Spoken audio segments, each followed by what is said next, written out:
What's up guys, welcome back to Decent Garage. In today's video we're going to be discussing one of the questions I get asked probably the most frequently on Instagram, Facebook, and on YouTube. We're going to be talking about what you need to look for when you're looking to buy a first-gen Cummins. So I'm going to preface this video by telling you that this is my opinion. Take this for what it is, but I think this will help a lot of you guys. I see this question asked all the time. What do you need to look for? How do you know if it's a good deal or not? So as we look at a lot of these things that I'm going to tell you about, I want you to comment below what are things that you look for when you go to buy or look at buying a first-gen Cummins. Also, at the end of the video, I'm going to share a couple bonus things that seem like large issues, but to me they're not issues at all. It would not stop me from buying one of these trucks. So stay tuned till the end so you can see that as well. So number one on the list is the body of the truck. There's two main things I look for when I'm looking at the body of the truck. One is rust and two, dents. So this comes back to what are your strengths and weaknesses. Personally, I don't want to deal with rust at all. This truck had no rust on it. My truck prior to this had no rust on it. I just don't want to deal with it. With my comfort in buying a first gen, I figure I'll stick to rust free, okay? Now dents may be a different story. If there's a dent in a door panel, I can find another door and replace that. Or maybe the dent is easy enough to pop out. Okay, a dent in the bed, usually they pop out pretty easily. But you have to look at what are you comfortable with working on. If you don't know how to do patch panels and welding, then you shouldn't be looking at a rusty truck.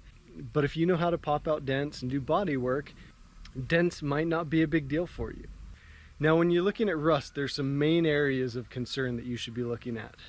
The first is the rockers. Sometimes you'll see a lot of rotting through here where you can even push through the metal. So that's the first spot. The second spot is the floorboards, especially the driver floorboard. These trucks are notorious for leaking in through the windshield gasket as well as this kick panel vent here and getting the carpet all wet and then rusting through this floorboard. So if there's still carpet or vinyl in the floor, pull it up and look underneath and make sure it's not rusted too bad. And the last location that's critical to look for rust is the drip rail, okay?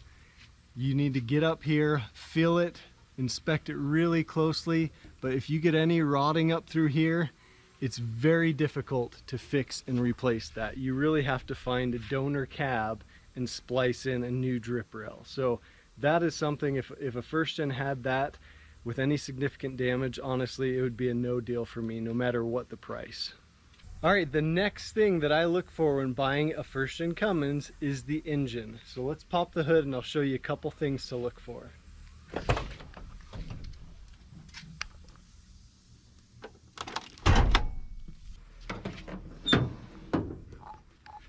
So the first thing and the most obvious are leaks, okay?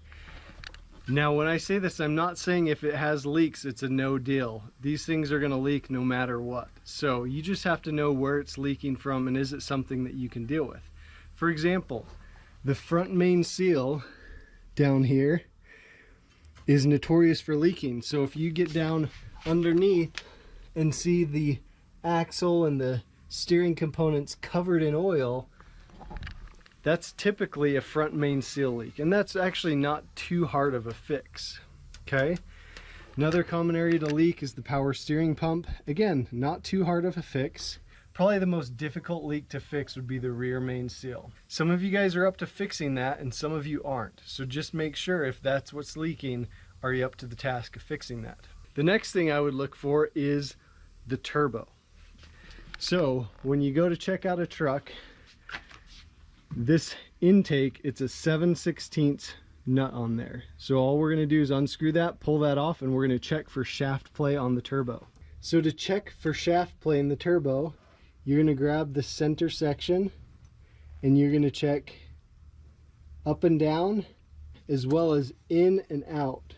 Now it's normal for any turbo to have just a slight bit of shaft play, but if the turbine is hitting the edge of the compressor housing, that's when you know there's too much shaft play. So if you just kind of gently spin it by hand and hear any shearing of metal, that would tell you that there's probably too much shaft play. The other thing to look for when looking in the engine and asking the seller is, has the killer dowel pin been addressed? Now, if you don't know what the killer dowel pin is, or the KDP, essentially it's a little pin inside the timing case that just basically aligns the timing case onto the block. Now that pin is not screwed in or fastened in any manner. So what happens with the deep rumble of the Cummins, after years and years of that rumble, it'll fall out into the gears in the front cover and it'll do a lot of damage that gets expensive real quick. You want to know whether it's been done or not. If it's been done, great. If it hasn't, that should be the first thing on your list to do when you buy the truck. And the last major thing to check in the engine is engine blow-by. And this is probably something you've heard or seen talked about before. So what you're going to do, you're going to start the truck and you're going to take the oil cap off of the fill tube. Just set it right on top of the fill tube. Now if there's enough blow-by or air coming out of that fill tube that it blows the cap off of there, then that's excessive blow-by.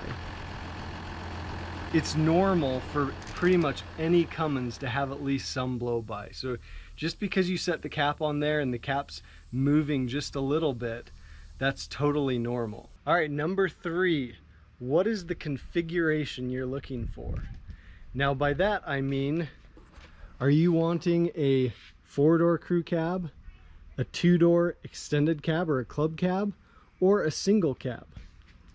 Other options you have to consider is it a manual transmission or an automatic transmission?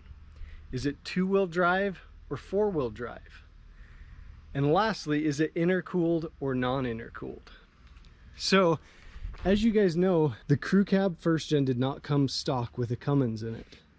Okay, so these are very hard to find, and if you find them, they were built by someone.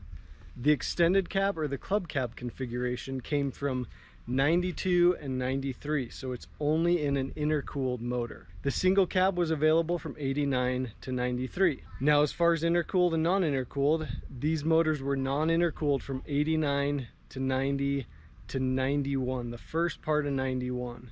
And then at 91 and a half, 92 and 93, they were intercooled. Now based on that configuration, that also changes a couple other things. For example, if you're looking at an 89 2-wheel drive automatic, it's likely that the axles are a 307 gear ratio. Whereas if you're looking at a 93 single cab 4-wheel drive, it's likely a 354 or a 410 gear ratio. So I'm going to try and list a lot of this information in the description below so that you can understand how these configurations work and how some of the details affect other details. But just know that when you're looking at a truck, you should have in mind, do you need the 2-wheel drive or do you need the 4-wheel drive? 4-wheel drive is going to be much more expensive. Do you need something that can do well at highway speeds or just something to tow with? That'll tell you what gear ratio should you use in the axles. So these are things that you can be keeping in mind as you look for a first gen so that you know you're getting what you need and what you want. The number 4 thing to look for when buying a first gen Cummins is it stock or modified? Now I'm not going to tell you that one is better than the other because I've seen both cases. Some may argue that a modified truck has been used and abused. Others may argue that a modified truck has been modified to function more efficiently and so that you can monitor it more efficiently and effectively to know that it's running properly.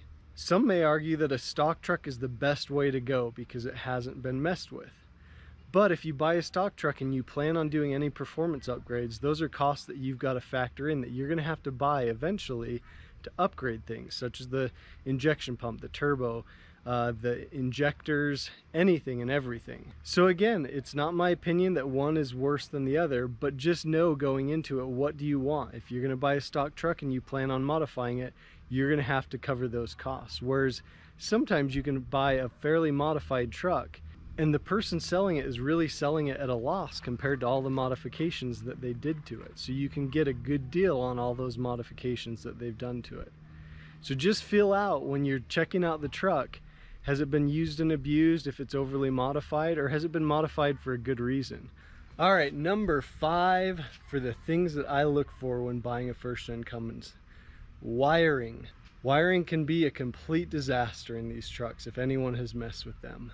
So a few places that I'll check for wiring issues. Number one, I would check up under the dash where the fuse panel's at, where the trailer brake's at. Any gauges that they've added, whether it's on the dash or on the A-pillar, and check where that wiring runs to and how it's all hooked up. So with that, let's pop the hood. The next place I would check is under the hood. At the battery terminals, usually people have a whole rat's nest coming off of the positive terminal. I would also check coming through the firewall. Now, my truck is not the best example. I need to clean up a lot of this, although all it is extra wiring. But I do need to trim some of that down and clean it all up and loom it. The other place is here on the driver fender where the fusible links go and a lot of this wiring harness. A lot of people tend to open up this harness and try and diagnose issues and fix issues and end up just creating an absolute mess there. So check that out. Is wiring a deal breaker? I don't know. It probably depends on how bad it is. If this main harness here on this fender was completely butchered, I don't know if I would have the patience nor the expertise to deal with that. But if there's one or two wires that have been tapped into for whatever reason, that's something that I can deal with. Side note, my wiring, I have an external fuse block here for a lot of my accessories, and then I have this fuse block for my fusible links that I've gone through here. I've got links to videos on how to install both of these items that I'll link in the description below, as well as on the top of the screen right now. So that is the 5 things that I would look for when buying a first gen. Now I'm going to give you a couple bonus things that are things that you may look at and seem really bad, but to me they're not deal breakers at all. The first thing is the interior. My interior's been redone, so any first gen I came across that had a seat with holes all over in it and the carpet's all torn up and disgusting, anything like that, that wouldn't turn me off. I've already redone an interior before. It really wasn't that hard. New carpet kits and vinyl flooring kits are all available online, and they're not super expensive. So that's something where if that was the case, that wouldn't be a deal breaker for me, because I would just redo that. Another thing is the functionality of the tailgate. It's very common for these tailgates not to function like that, but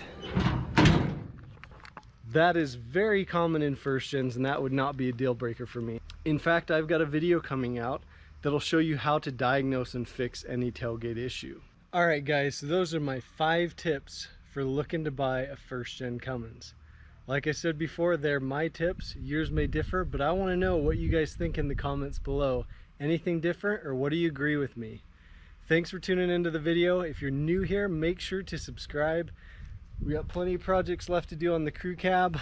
We've got the Lieutenant Dan Jeep over here. Sneak peek, got the top off. So that video will be out soon as well. Thanks for tuning in, and we'll see you guys in the next video.